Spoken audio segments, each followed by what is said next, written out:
भारत की भूमि पर एक ज्योतिर्लिंग ऐसा है जो ईर्ष्यालुओं की ईर्ष्या भी समाप्त कर देता, और वो ज्योतिर्लिंग है त्र्यंबकेश्वर महादेव। त्र्यंबकेश्वर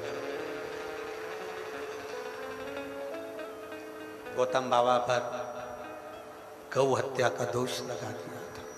गौतम ऋषि पर गौ हत्या का दोष लगा था।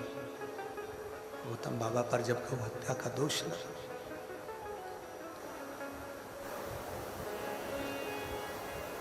और लगाने वाले कोई दूसरे नहीं थे, लगाने वाला कोई दूसरा नहीं है। गौतम बाबा पर जो गौ हत्या का दोष लगाया था वो किसी दूसरे ने नहीं लगाया था,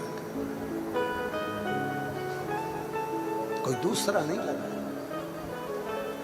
गौतम बाबा पर जो गौ हत्या का दोष लगा था वो गौतम बाबा के ही आश्रम के नजदीक में कुछ और भी निवास करते थे। उन्होंने देख लिया कि गौतम बाबा तो दिन भर तप साधना में, भजन में, कीर्तन में, स्मरण में, भक्ति में, भजन में, नाम जाप में, कीर्तन में डूबे रहते हैं, और गौतम बाबा का वर्चस्व तो सब दूर फैला हुआ है। तो क्या करा, पड़ोसियों ने विचार करा कि इस गौतम ऋषि के ऊपर गौ हत्या का दोष लगा। गणेश जी को गाय बनाया, गौतम बाबा के आश्रम में पहुंचाया। आश्रम में जाकर गौतम ऋषि के आश्रम में कह दिया कि तुम गौ माता का रूप रख कर जाना, दुबरी पतरी गाय बनकर जाना, प्राणों को त्याग देना। ऋषियों के कहने पर गौतम बाबा के आश्रम में जाकर गणेश जी जो लीला रख कर गए थे, उन्होंने अपने प्राणों को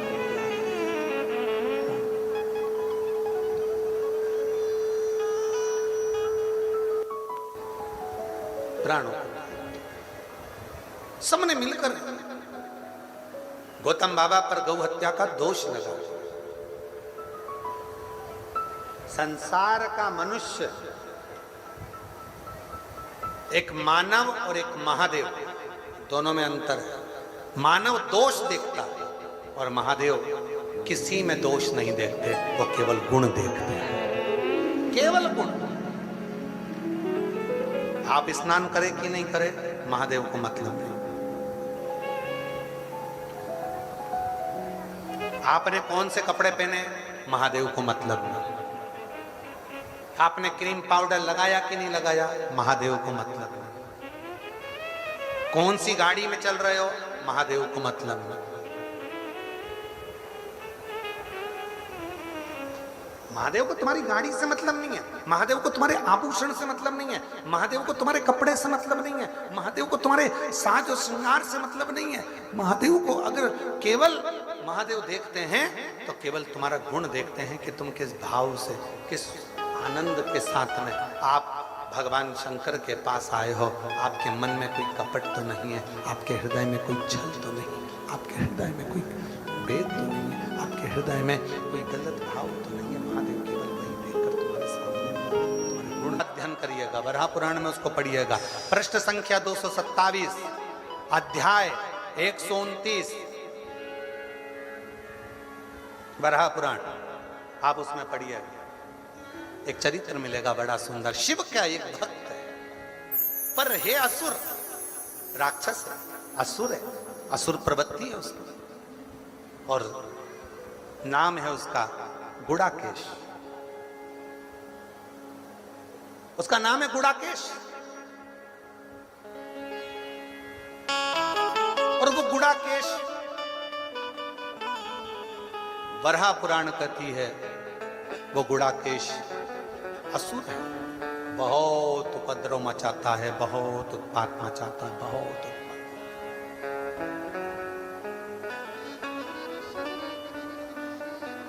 थोड़ा ध्यान दीजिएगा।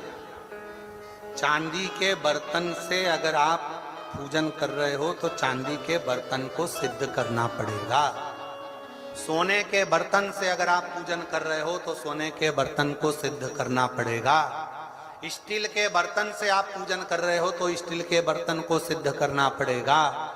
केवल एक पात्र होता है तांबा, जिस पात्र को सिद्ध नहीं करना पड़ता वो अपने आप सिद्ध रहता है, अपने आप।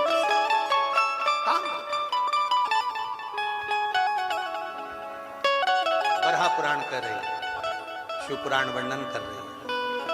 एक गुड़ाकेश नाम का असुर है, बहुत उपद्रवी है, बहुत उपद्रवी। कहीं पर भजन ना होने दे, सत्संग ना होने दे, स्मरण ना होने दे, पुण्य कार्य ना होने दे। एक पथिक को वो गुड़ाकेश असुर त्राण दे रहा है।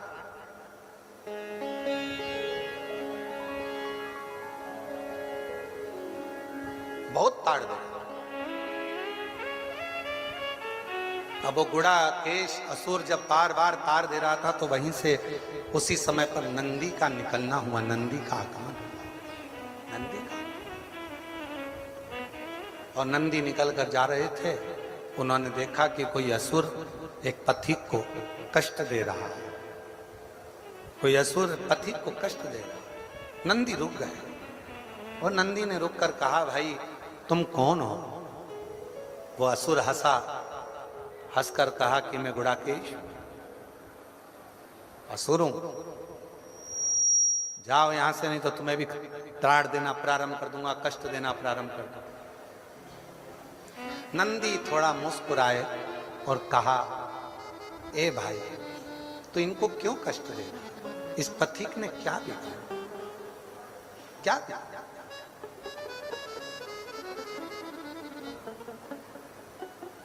इस पथिक ने तेरा कुछ बिगाड़ा है जो तू उसको कष्ट दे रहा है? दुनिया में ऐसे कई लोग ऐसे हैं जो किसी को पहचानते नहीं हैं, एक आध बार मिले भी नहीं है, उसको जानते भी नहीं है, पर किसी ने एक कमेंट्स बुरा कर दिया, बुरा लिख दिया और उसने फिर कमेंट्स में बुरा लिखना प्रारंभ कर दिया। तो उससे मिला था क्या?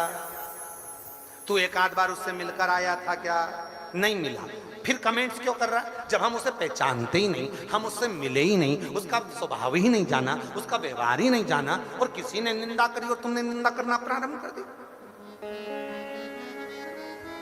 किसी ने निंदा करी और तुमने निंदा करना चालू कर दी। पड़ोसन को क्या मालूम कि तेरी पड़ोसन की बहू कैसी है, और तू आते से ही बस उसने निंदा करी और तूने बोलना हाउरी होगी तेरी बहू ऐसी होगी। एक आध बार बहू से मिल तो लेती कि बेटा तू क्या घर में काम नहीं करती है? एक बार मिल तो लेती कि बेटा क्या तेरे माँ बाप के संस्कार नहीं है? एक बार मिल तो लेती। पर सास ने कह दिया कि बहू बुरी है, तुमने मान लिया कि बहू बुरी है। ऐसे संसार में कई लोग हैं जो कह देते हैं वो बुरा है, तो लोगों ने मान लिया हो सकता है वो महाराज ऐसा ही हो सकता है वो व्यक्ति वैसा ही हो सकता है वो व्यक्ति बुरा ही हो सकता है वो बहू बुरी हो सकता है वो सास बुरी हो। कैसे मान लिया? ना तुम मिले, ना बात करी, ना कभी उससे चर्चा करी, और तुमने बुरा बोलना चालू कर दिया। केवल निंदा सुनकर, केवल बुराई सुनकर, केवल निंदा भीतर उतार कर तुम निंदा में लग गए। नहीं, जो महापुराण की कथा कहती है कभी ऐसा ना करिए, अपने मन में ये विचार रखिए, अगर कोई निंदा कर भी रहा है तो उसको कह दो मैं तो उसको जानती ही नहीं, तो मैं बुरा कैसे बोलूं? मैंने उसको पहचानती ही नहीं तो मैं कैसे अनसन बोल दूं? मैं कैसे गलत बोल दूं? मैं तो मिला ही नहीं उससे, तो मैं कैसे बोलूं उसको?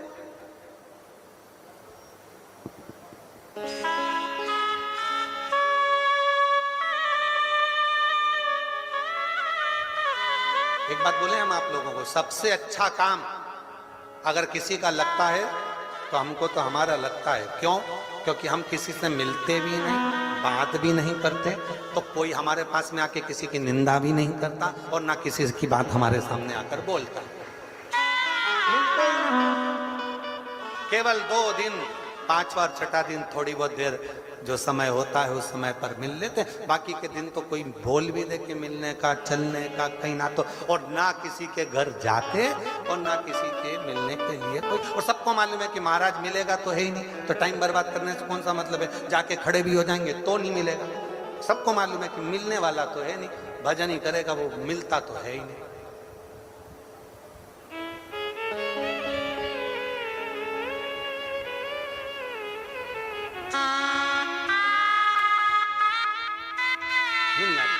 अभी हम बोलेंगे तो आप लोग कहोगे कि गुरुजी ऐसा करते थे। अभी सूरत में कथा थी।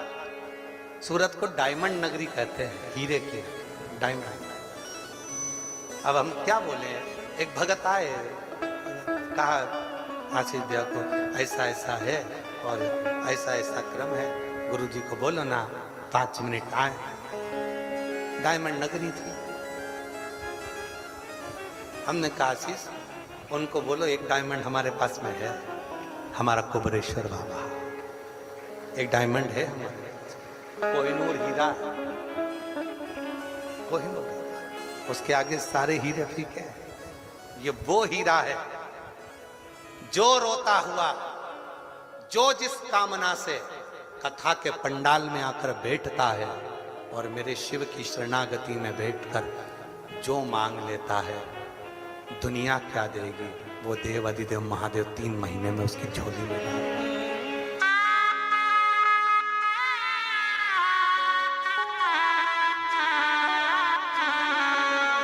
जो दिल से मांगोगे वो दिल से दे देगा, जो दिल से मांगोगे वो दिल से दे देगा।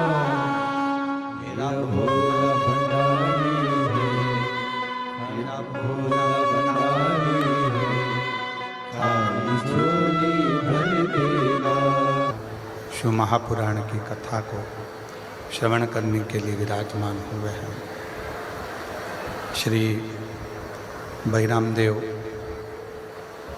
शिव महापुराण सेवा समिति आरणी यवतमाल। एक बार आयोजक समिति श्री बहिराम देव शिव महापुराण सेवा समिति के लिए जोरदार ताली बजाकर उनका स्वागत वंदन अभिनंदन।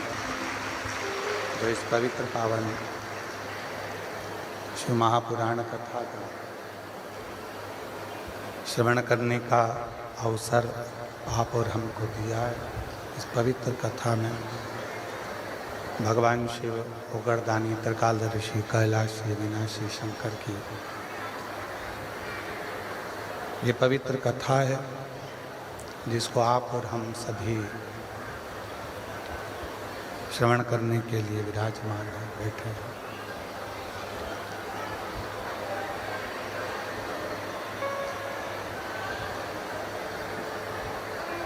भक्ति और मुक्ति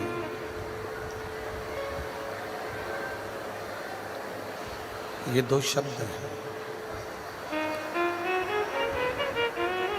एक भक्ति है तो दूसरी तरफ मुक्ति है।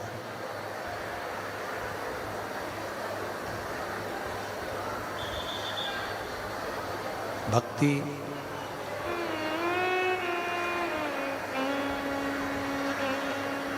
और मुक्ति का ये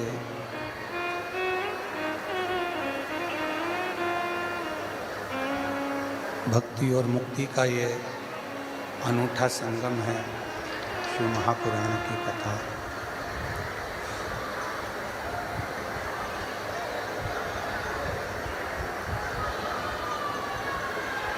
कथा मंडप में विराजमान सभी संत, साधु, गुरुजन, तपस्वी जन सभी को नमन करते हुए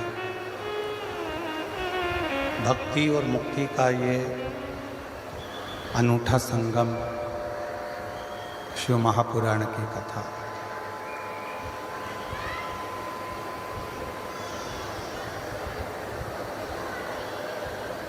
लोग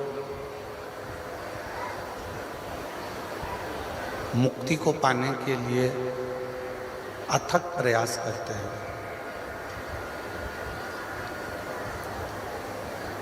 दान करेंगे, पुण्य करेंगे, सत्कर्म करेंगे, भजन करेंगे, कीर्तन करेंगे, जिससे